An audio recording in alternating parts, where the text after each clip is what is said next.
대한민국의 예금자 보호 한도 금액이 5천만 원이라는 사실 여러분들 잘 알고 계시죠? 그런데 이것을요 1억 원까지 확대한다는 내용 계속해서 제기되어 왔습니다.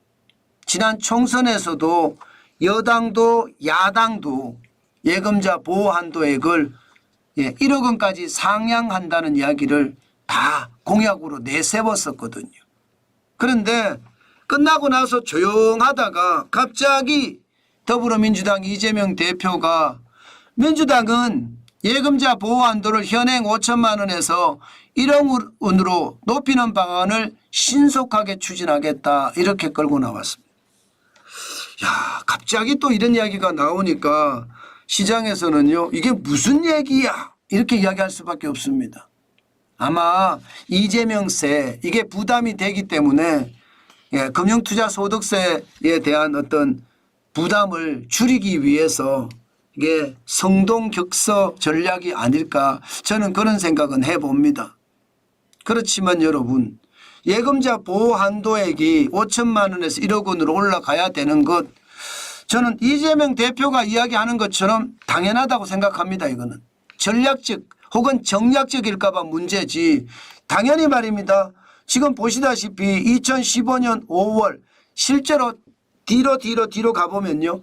2001년 1월에 5천만 원 2001년이에요. 지금으로부터 23년 전에 예금자 보호 한도액을 5천만 원으로 맞췄습니다. 지금 현재는요. 지금 현재는 2015년 5월에 퇴직연금을 별도로 5천만 원 보호한다는 것 더해져서 여전히 5천만 원으로 기록되고 있습니다. 우리가 참 어려웠을 때가 있어요. 우리가 참 어려웠을 때. 우리가 참 어려웠을 때는요. 1997년 IMF 외환위기 때죠. 전액 보호했습니다. 98년까지 전액 보호하고요. 1998년 8월 이전까지는 전액 보호하면서 8월 이후에는 2천만 원까지만 또 줄였어요. 갑자기 줄이기도 했어요. 그러나 전체적으로는 여러분 예금자 보호 한도 금액이 5천만 원. 이게 23년 전의 금액이죠. 그렇게 되면 여러분 이거 바꿔야 되는 거 맞습니다. 바꿔야죠. 지금 외국인들은 보면 우리하고는 다르잖아요. 우리도 물론 IMF가 이야기하는 GDP 대비 배율이 뭐 1배에서 2배 사이면 된다는 예금자 보호 한도 금액 우리도 맞추고 있습니다. 1.3배거든요. 1.3배 5천만 원이 1인당 GDP 대비 1.3배. 그렇지만 다른 나라에 비해서는 우리나라가 굉장히 터무니없이 적습니다. 일본도 말입니다. 9천 우리 돈으로 합니다. 우리 돈으로 계산할게요. 9,083만 원입니다. 2.2배예요. 미국은 3.7배입니다. 3억 2,575만 원이고요. 영국은 2.3배 1억 5,100만 원입니다. 중국도 말입니다. 9천만 원이에요. 9천만 6.8배예요. 호주도 2억 1,800만 원이거든요. 우리만 지금 5천만 원 1.3배 굉장히 낮죠. 저는 이재명 대표가 먼저 이야기를 꺼내서 예금자 보호 한도 금액을 이렇게 높이겠다. 1억 원으로 높이겠다. 저는 당연하다고 생각은 합니다. 여당도 야당도 공약을 했으니까 이번에는요. 예금자 보호 한도 금액이 이제 1억 원으로 아마 되지 않을까 그렇게 생각은 합니다. 지난 21대 국회나 22대 국회에서도 이거 이야기가 나왔었거든요. 그런데 이거 제대로 안 됐습니다. 그런데 이번에는요.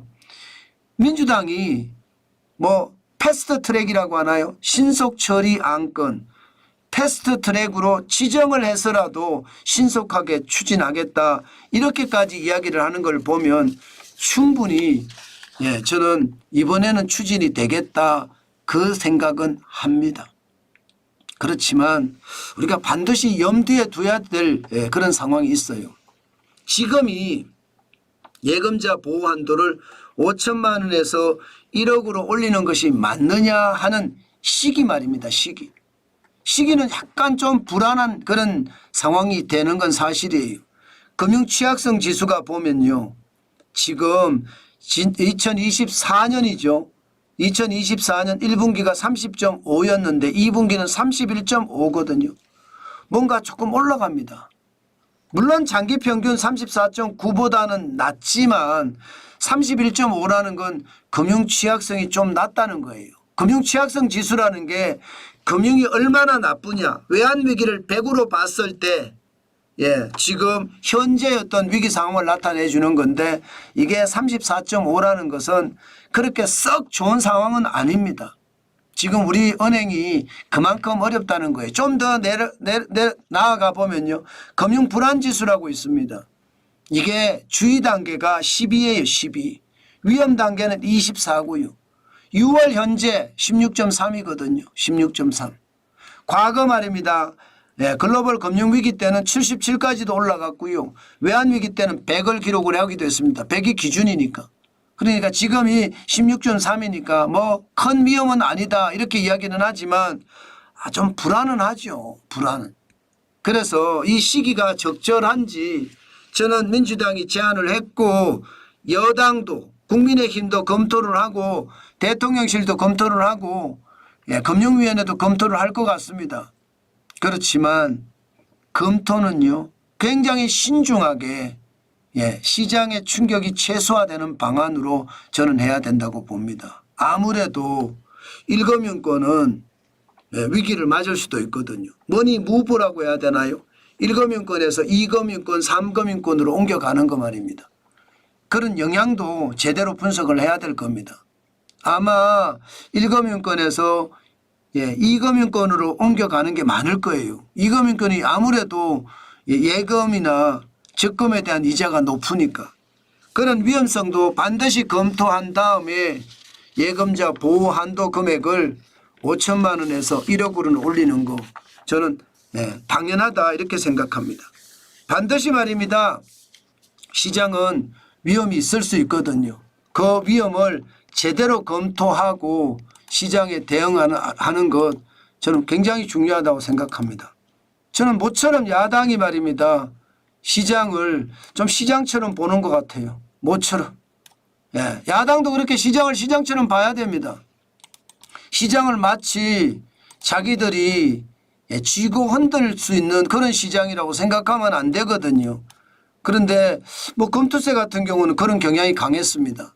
그렇지만 예금자 보호 한도 금액은 5천만 원에서 1억 원으로 올리는 거 저는 당연하다고 생각합니다. 다른 나라도 그렇게 하고 있기 때문에 우리도 좀 그렇게 해서 뭐 돈 있는 사람들 있잖아요. 돈 많지도 않지만 부자들이야 뭐 굳이 예금 적금 하겠습니까? 투자를 하죠.